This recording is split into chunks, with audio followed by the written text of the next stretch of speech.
கன்னியாகுமரி மாவட்டம் தோவாளைப்பூ சந்தையில் இந்த 1000-500 ரூபாய் பிரச்சனையினால பூக்கள் அதிகமாக வியாபாரமாகாம ரொம்பவே தேக்கம் அடைஞ்சிருக்கு. இதனால பூக்களை விட அதிகமாக முகம் வாடி போயிருக்கும் அந்த பூ வியாபாரிகள் பற்றின ஒரு செய்தி தொகுப்பு. தென் தமிழகத்தின் முக்கிய மலர் சந்தைகளில் ஒன்றான தோவாளை மலர் சந்தைக்கு தமிழகம் மட்டுமல்லாமல் அண்டை மாநிலங்களான கர்நாடகா, ஆந்திரா உள்ளிட்ட பல மாநிலங்களில் இருந்தும் ஏராளமான மலர்கள் வருவது வழக்கம்.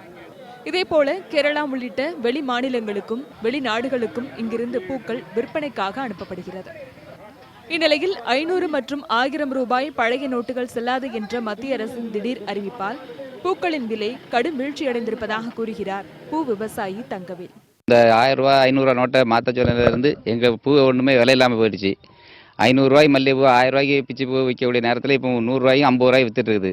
இந்த பூ விற்கிறதுனா இப்படி இருந்ததுன்னா எங்களுக்கு விவசாயம் ரொம்ப அடிபட்டு போகும்.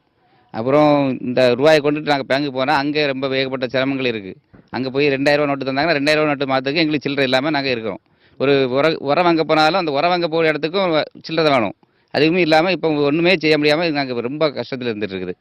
கையில் பழைய 500 மற்றும் 1000 ரூபாய் பணம் இருந்தும் பூக்களுக்கு உரிய பணத்தினை கொடுக்க முடியாமல் தவிப்பதாகவும் பல லட்சம் மதிப்பிலான பூக்கள் தேக்கமடைந்திருப்பதாகவும் கூறுகிறார் பூ வியாபாரி சதீஷ். மக்கள் எல்லாமே 500 ரூபாயும் 1000 ரூபாயும் கொண்டு வந்துக்கிட்டு 100 ரூபாய்க்கும் 50 ரூபாய்க்கும் பூ வாங்கிட்டு மிச்சம் கேட்குறாங்க. எங்களால் கொடுக்க முடியல, அதை எங்களால் வாங்கவும் முடியல. நாங்கள் அதை திருப்பி கொடுத்துறோம். அவங்க பூ வாங்காமல் போகிறோம். அதனால பூக்கள் விலைகள் கொஞ்சம் சரிவாக இருக்குது. ரொம்ப வியாபாரங்கள் பாதிப்பாக இருக்குது. வியாபாரம் விற்க முடியல. அந்த இதனால தோவாளையிலெல்லாம் பூ கொஞ்சம் மலிஞ்ச ரேட்டுக்கு கிடக்குறாங்க. திரும்ப எங்களுக்கு நாங்கள் வெளியூர்லேருந்து வருத்திக்கிட்டு அந்த பூவை திரும்ப அவங்களுக்கு ரிட்டனே அனுப்ப வேண்டியிருக்கு. அவங்க அந்த 1000-500 வாங்க மாட்டேங்கிறாங்க.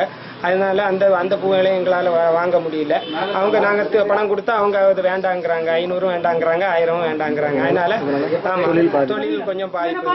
எப்போதும் பரபரப்பாக காணப்படும் தோவாளை பூச்சந்தை பொலிவிழந்து காணப்படுகிறது. கருப்பு பணத்தை ஒழிப்பதற்காக பிரதமரின் அறிவிப்பு சாமானிய மக்களை பெரிய அளவில் பாதித்துள்ளது என்பதற்கு இந்த தோவாளை மலர்ச்சந்தையும் சான்றாக உள்ளது.